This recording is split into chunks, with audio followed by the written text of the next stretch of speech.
Oi, pessoal. Essa é a segunda aula de Geografia Política. A gente vai falar da Geografia Política Clássica. Boa parte desse vídeo ele vai se basear no texto do Vanderlei Messias da Costa. Eu estou em Guarapuava, eu não tenho o livro aqui comigo, mas o nome do livro é Geografia Política e Geopolítica, uma coisa assim, que é um livro bastante utilizado em todos os cursos de graduação, enfim. É um livro bastante importante, bastante utilizado. Ele define geografia política como o conjunto de estudos sistemáticos mais afetos à geografia e restritos às relações entre o espaço e o Estado, questões relacionadas à posição, situação, características das fronteiras. Essa definição ela vai sofrer uma ruptura a partir da Segunda Guerra Mundial. Até a Segunda Guerra Mundial, toda a geografia política ela é trabalhada em função da busca por espaços autárquicos.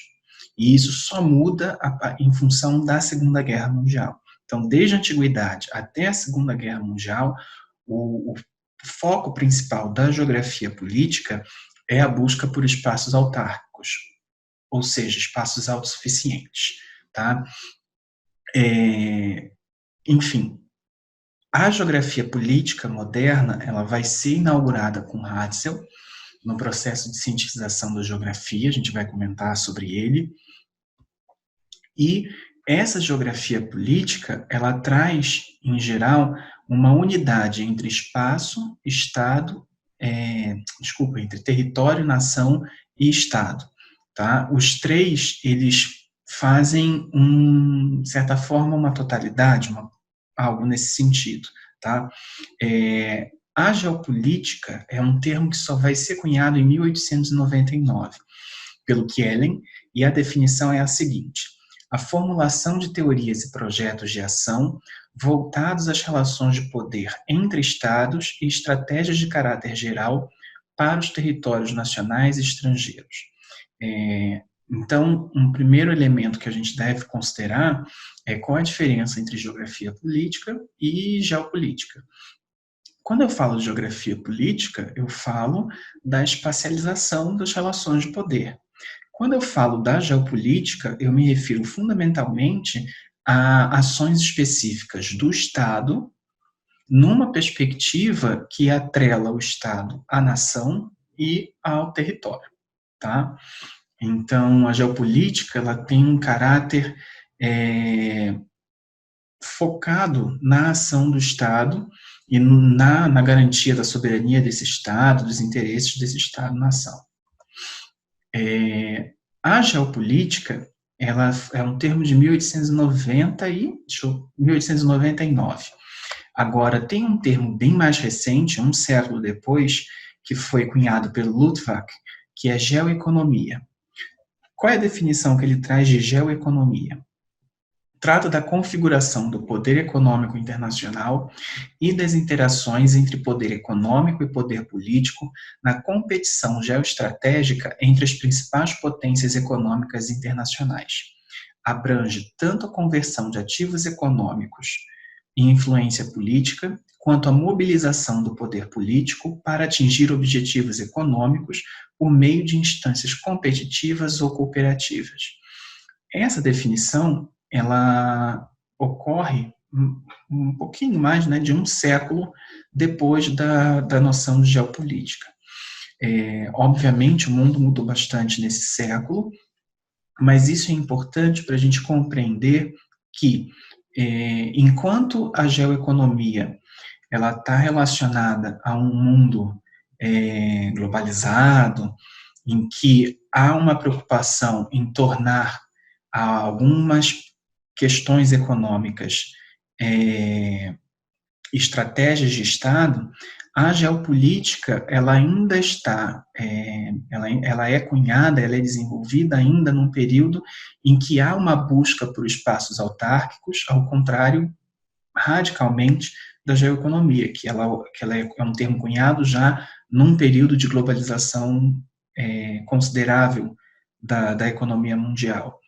E há uma busca por espaços autárquicos na geopolítica que não há na geoeconomia, porque os paradigmas da geografia política eles foram alterados nesse período, tá?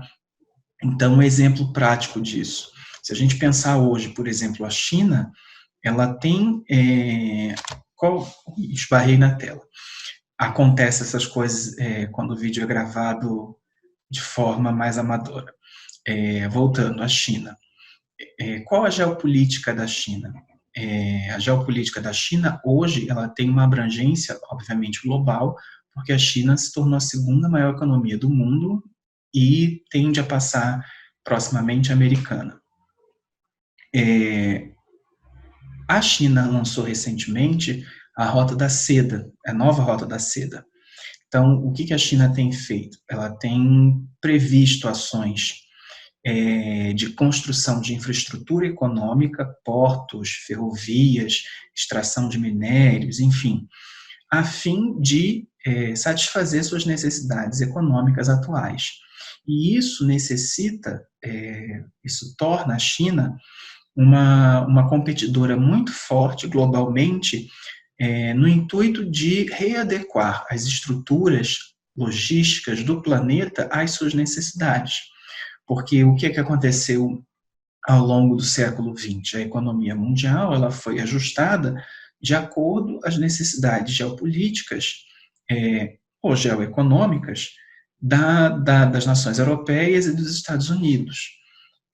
Depois, com o Japão, com o desenvolvimento industrial do Japão, econômico do Japão no pós-guerra, também vai ter essa readequação logística da base de vários países à economia japonesa, principalmente no Extremo Oriente com os tigres asiáticos. Enfim, então, a geoeconomia, ela surge num contexto profundamente distinto de quando surge o termo geopolítica. Tá? Mas um foca fundamentalmente em ações econômicas e o outro, a geopolítica, foca fundamentalmente as questões de soberania estatal. Óbvio que os dois se imbricam, mas a perspectiva que um assume pode ser diferente do outro. Tá? A geografia política clássica, ela vai ter, portanto, essa preocupação com o espaço autárquico, o espaço autossuficiente, em que você não depende do outro. Tá? Com Hatzel, a geografia moderna, ela vai renomear, de alguma forma, esse espaço autárquico. O Hatzel ele vai falar do Lebensraum, que é justamente esse espaço vital. Tá? Por que é Lebensraum? O que é esse espaço vital?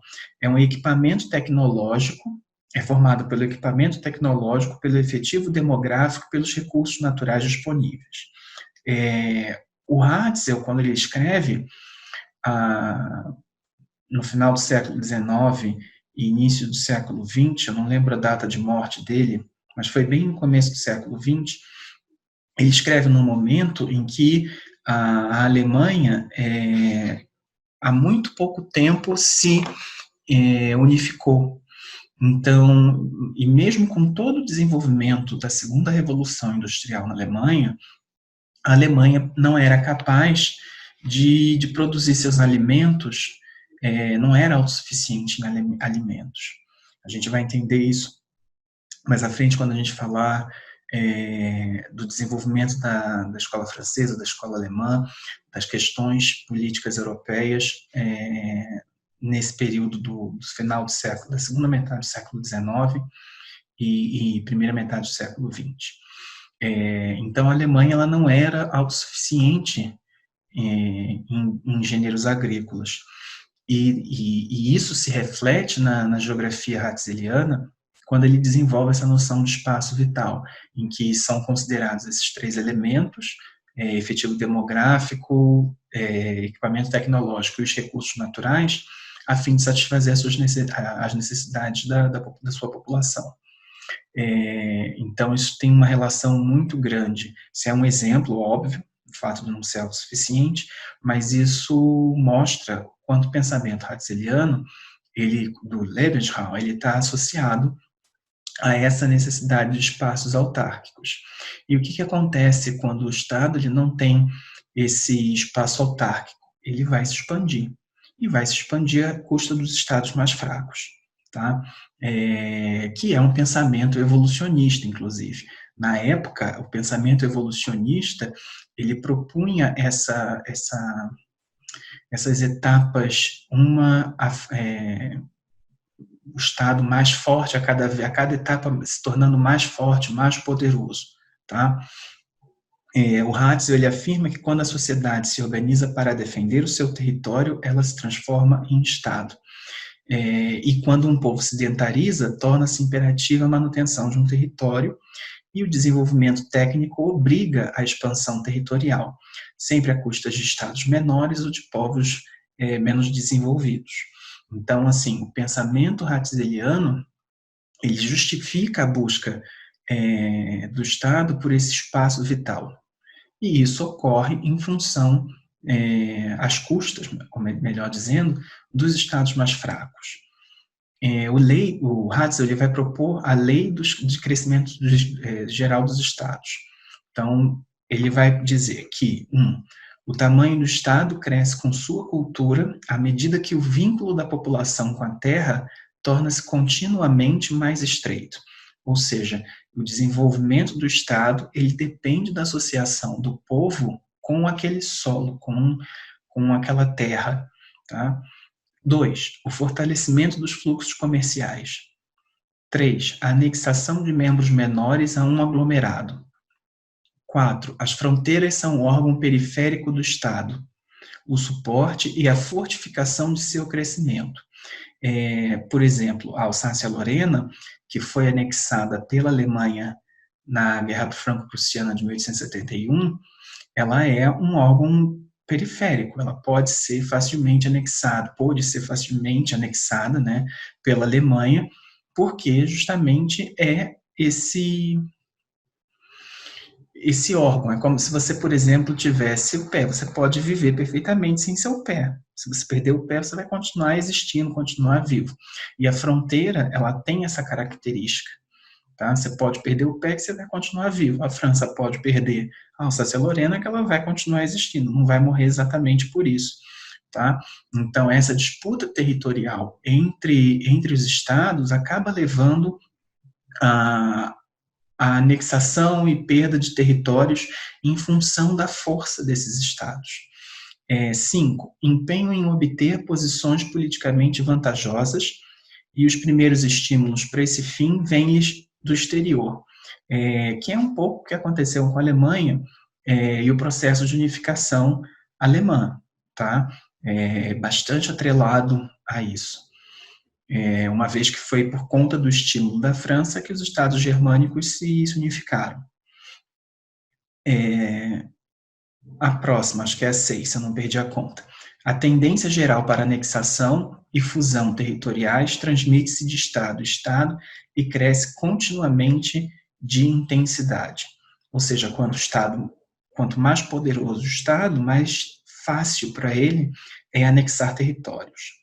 Então, a gente pode perceber que essa lei de crescimento dos estados do Hatzel, ela tem um caráter evolucionista muito forte, e um caráter bélico também, porque, afinal de contas, ninguém vai abrir mão de seus territórios. Então, o fato de um Estado se fortalecer e se sobrepujar aos demais torna a disputa por sobrevivência um elemento militar necessário para garantir sobrevivência dos estados, especialmente os mais fortes, que têm condições de fazer isso, e é um processo que se alimenta. Tá? A utilização da geografia como instrumento de conquista colonial não foi uma orientação isolada, particular a um país. Em todos os países colonizadores, houve geógrafos empenhados nessa tarefa, readaptada segundo as condições e renovada sob novos artifícios cada vez que a marcha da história conhecia uma inflexão.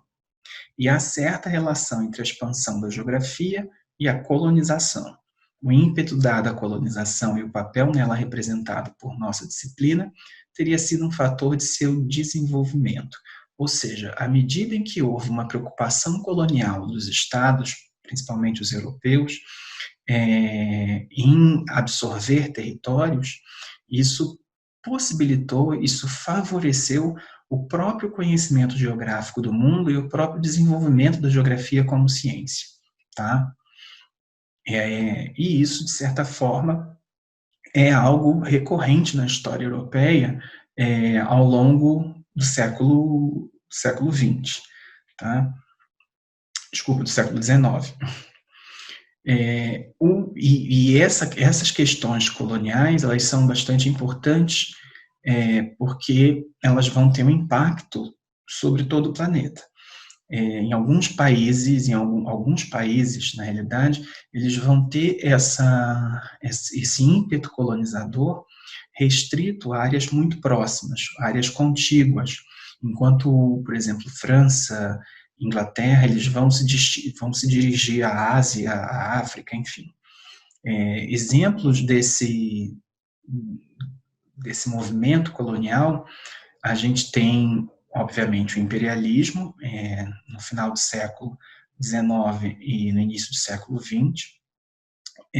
Tem o White Man's Burden, em relação à Inglaterra, a Mission Civilisatrice, na França, o Destino Manifesto nos Estados Unidos e o Brasil, a Marcha para o Leste na Alemanha, e o Brasil ele também vai vivenciar a Marcha para o Oeste em na primeira metade do século XX, na realidade, a partir do governo Vargas. Mas depois a gente fala do Brasil especificamente. A imagem do país em construção, com uma formação territorial ainda inconclusa, estimula em muitos expedientes de controle social. Vai sedimentando-se uma ótica, ao nível das classes dominantes, de claro conteúdo anti-humano, em que o país é identificado com seu espaço, sendo a população um atributo dos lugares. Isso é uma citação do Antônio Robert de Moraes, tá? Eu não lembro exatamente qual o livro dele, se eu não me engano é Ideologias Geográficas, o amarelinho. Mas isso mostra o quanto o pensamento colonizador ele desumaniza as populações autóctones.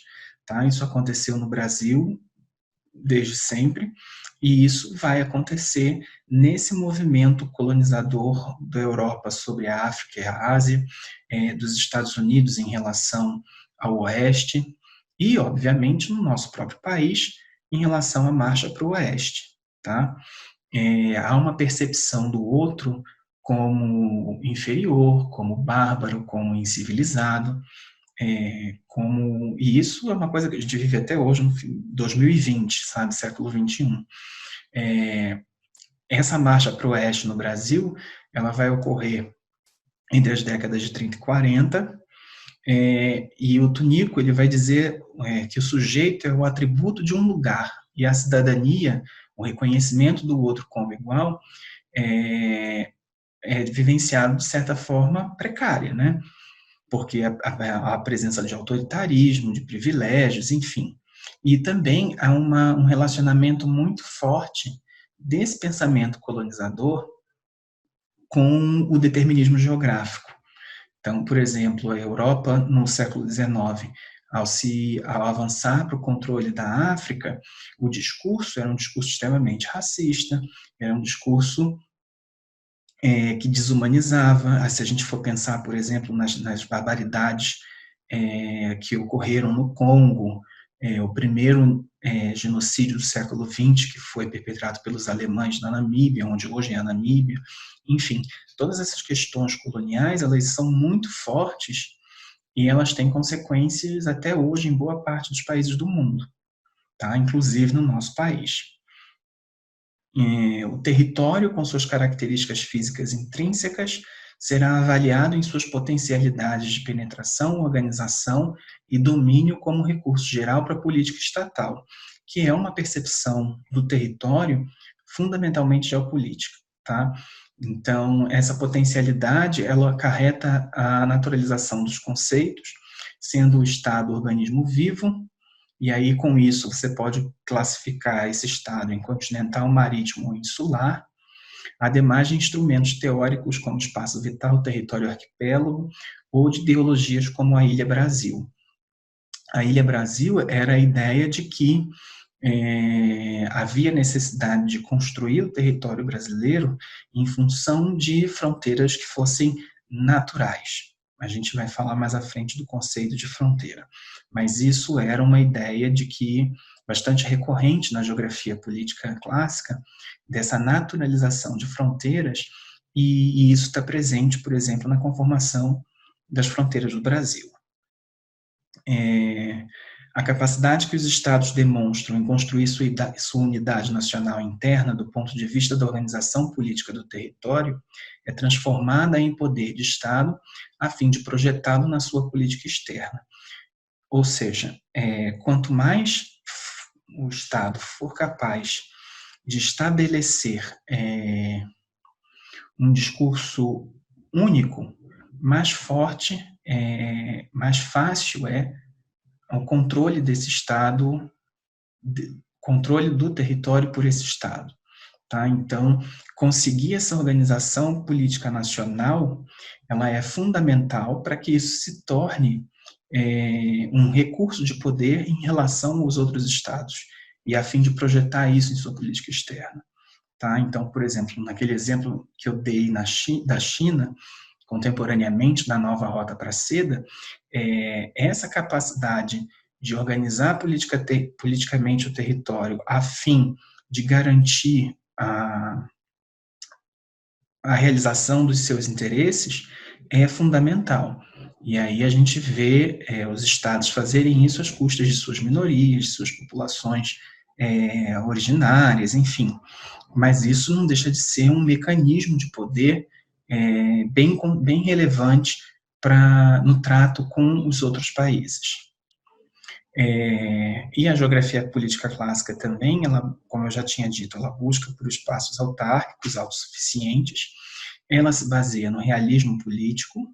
Mais à frente, depois a gente vai comentar um pouco sobre as relações internacionais. Então, a geografia política clássica, ela é sempre realista. E mais um elemento que é sempre importante considerar é o excepcionalismo nacional.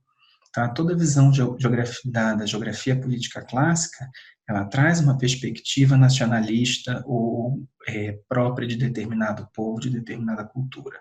Tá? E vê também, acrescentando, a ideia de que o agente fundamental político é sempre o Estado. Tá? Não é comum encontrar perspectivas em que o Estado não seja o grande ou exclusivo agente político, ok? Então, esse é o primeiro vídeo sobre geografia política clássica. A gente vai acabar comentando isso mais à frente, mas, por enquanto, sobre geografia política clássica, é isso. Lembrem-se, vocês têm que lembrar que, a busca por espaços autárquicos, 2, o excepcionalismo nacional, 3, a quase exclusividade do Estado como agente político, 4, o realismo político como paradigma das relações desses Estados, e 5, a organização política do Estado transformada em poder para que ele possa se projetar na política externa e que ele possa ter o controle efetivo sobre a dinâmica interna, ainda que isso seja a revelia de minorias étnicas, de grupos sociais, e nessa busca pela projeção da política externa, a gente fazendo a ponte com o que a gente falou anteriormente da geopolítica e da geoeconomia, ao projetar essa política externa, a gente pode verificar sob dois enfoques distintos, o geopolítico e o geoeconômico, ok? Se tiverem alguma dúvida, depois na aula online a gente esclarece isso melhor. Até mais.